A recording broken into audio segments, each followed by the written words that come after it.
Fala galera, JM Mecânica. Esse mecânica é fácil. Aqui é a posição do cara debaixo de uma doblô Lock, motor do Astra 1.8, 8 válvulas. Esse carro aqui, galera, tá com... ele tá rajando, né? Você acelera, tá dando umas rajadas esquisitas. O proprietário autorizou desmontar a parte de baixo para verificar a bronzina. Às vezes alguma bronzina estragada, alguma cal de biela solto, né? Às vezes acontece isso. Só que não, galera, aqui tá tudo fixo. Só mostrar aqui para vocês. Aqui tá tudo apertadinho, sem folga. Apenas algumas folgas, alguma folguinha axial, que é normal, é tolerável, né? Essa pequena folga axial. Não pode ter folga subindo e descendo, a folga radial essa não pode. Então a parte de baixo aqui, tudo em cima, as bronzinas. Acabei tirando as capinhas das bielas aqui, ó.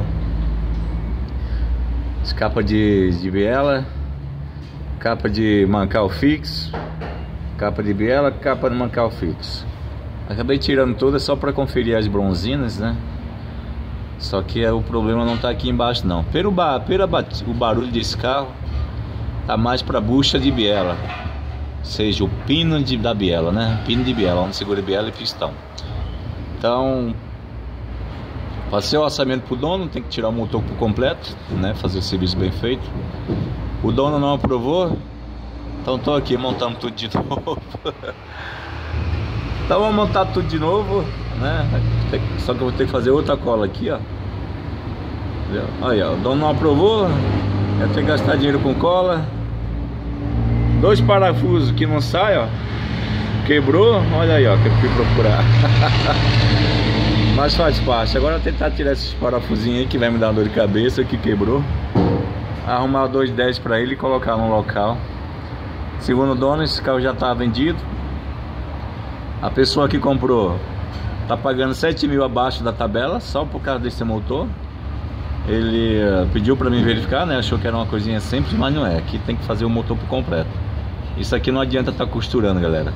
Se fosse alguma bronzina de biela, alguma bronzina de mancal, até resolveria, né? Mas aqui folga não tem lugar nenhum, então o problema tá mais para bucha pino de biela.